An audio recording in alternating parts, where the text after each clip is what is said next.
इतनी जल्दी इतना रेट बढ़ गया? यार ये दुनिया इतनी जल्दी बदली जा रही है, समय इतना जल्दी भाग रहा है कि कुछ पता ही नहीं चल रहा है। अभी उस जमीन की कीमत कितनी कम थी और इतनी ज्यादा हो गई।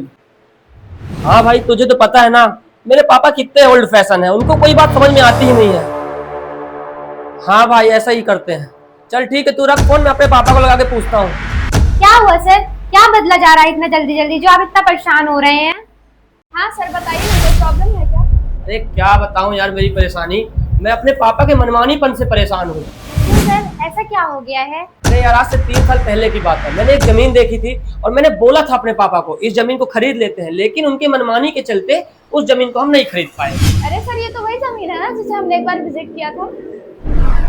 हाँ, ये वही जमीन है। और तुम्हें याद है मैंने बोला था कि उस जमीन की कीमत दिन प्रतिदिन बढ़ती जा रही है। हाँ सर, याद तो है। अरे भाई साहब, वो सब तो ठीक है, पर सर को ये तो बताने दो कि प्रॉब्लम क्या है। प्रॉब्लम क्या है?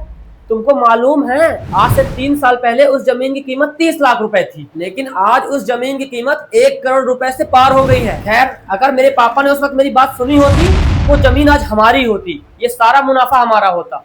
हाँ सर, मुझे याद है कि आपने बोला था अपने पापा से वो जमीन खरीदने के लिए। लेकिन सर, जहाँ तक मेरे को एक चीज और याद है कि आपके पापा उस वक्त मजबूर थे और उनके पास पैसे नहीं। अरे रहने दो यार, सब पैसे वैसे थे, वो खुद ही नहीं चाहते थे कि उनका बेटा करोड़पति बने, तभी तो उन्होंने मेरे लिए वो जमीन नहीं खरीदी और ऊपर से दुकान खुलवाकर बांध दिया मुझे एक जगह। हाँ तो सर, इसमें मुझे कुछ गलत तो नहीं लगता। हाँ जी सर, मुझे भी यही लगता है कि आपके पापा ने ये बिजनेस आपकी भलाई के लिए ही ओपन किया है। अरे वर्षा, ये जो मेरे पापा ने किया ना, इसे भलाई नहीं कहते, इसे बेवकूफी कहते हैं, बेवकूफी। आप लोगों को पता भी है वो जमीन इन 3 सालों में 70 लाख रुपए का प्रॉफिट देके जाती है हमें, 70 लाख रुपए का। अब तो तुम लोग खुद ही सोच सकते हो कि क्या ही प्रॉफिट दिया है इन 3 सालों में हमें इस दुकान ने। सर, मुझे ये तो समझ ही नहीं आ रहा है कि आप बिना मतलब इतना गुस्सा कर ही क्यों रहे हैं। गुस्सा इस बात पे आ रहा है क्योंकि मैंने बोला था अपने पापा को वो जमीन खरीद लेते हैं। आज लाखों की जमीन की कीमत करोड़ों के भाव में है। अगर आज वो जमीन हमारे पास होती तो आज हम करोड़पति हो गए होते, लेकिन उन्होंने मेरे बारे में कभी सोचा ही नहीं। क्या बात कर रहे हैं सर? उस जमीन की कीमत इतने कम टाइम पे इतनी ज्यादा बढ़ गई? अब आया ना तुमको समझ, यही तो मैं कब से समझाने की कोशिश कर रहा हूँ। अच्छा सर, एक बात बताइए, आज से 3-4 साल बाद उस जमीन के भाव कितने बढ़ जाएंगे? अरे आज से 3 साल बाद तो उस जमीन की कीमत डबल हो जाएगी, डबल। तुम ये मान लो, अगर आज उस जमीन की कीमत 1 करोड़ रुपए है तो आज से 3 साल बाद उसकी कीमत डबल यानी कि 2 करोड़ रुपए हो जाएगी। अरे वाह सर, ये तो बहुत बढ़िया बात है। तो आप एक काम करिए ना सर, आप उस जमीन को आज ही खरीदिए।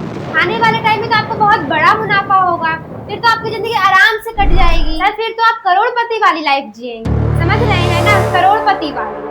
अरे तुम कैसी बात कर रही हो? क्यों सर, क्या हो गया? अरे मेरे पास कहाँ इतने पैसे हैं कि मैं वो जमीन खरीद सकूं। अब मेरे पास तो पहले से ही लोन चल रहे हैं। अच्छा सर, एक बात बताइए, तो क्या उस वक्त आपके पापा के ऊपर घर की जिम्मेदारियां नहीं थी क्या? क्या उनके ऊपर घर का लोन नहीं था? अरे सर, आपके पापा ने आपके लिए बहुत कुछ किया है। उन्होंने आपको अच्छे स्कूल में पढ़ाया लिखाया, रहने के लिए अच्छा घर दिया, खाने के लिए अच्छा खाना मिलता है, पहनने के लिए अच्छे कपड़े मिलते हैं। और तो और सर, जिस गाड़ी पर आप घूमते हैं उस गाड़ी के पेट्रोल का खर्चा आपके पापा ही देते हैं। सर, आपकी जिंदगी में उनके इतने एहसान है कि आप चाह कर भी उतार नहीं सकते। पहला लोन लेकर उन्होंने घर बनवाया और दूसरा लोन लेकर आपके लिए उन्होंने ये बिजनेस ओपन करवाया। और वैसे भी सर, इसके अलावा भी उनके एहसान गिनाने लग जाए तो दिन कम पड़ जाएंगे, लेकिन एहसान नहीं। और आप बोलते हैं कि उन्होंने जमीन क्यों नहीं खरीदी। और वैसे भी सर, एक पिता ही होता है जो अपने बच्चों के फ्यूचर के लिए बहुत स्ट्रगल और संघर्ष करता है, फिर भी पता नहीं क्यों बच्चों को उनका दिया हुआ सब कुछ कम ही लगता है। न जाने कितने सपने तोड़कर उन्होंने मेहनत की और ये दुकान खुलवाई, लेकिन आपको उसकी कोई वैल्यू नहीं। खैर, आपको तो उनकी अच्छाइयां दिखती ही नहीं है, आपको तो जमीन चाहिए। शायद तुम ठीक कह रही हो। जमीन की लालच में आकर मैं ये देख ही नहीं पाया कि मेरे पिता ने मेरे लिए कितना संघर्ष किया है, कितना कुछ झेला है उन्होंने मेरे लिए। आज मैं ये बात समझ गया हूँ।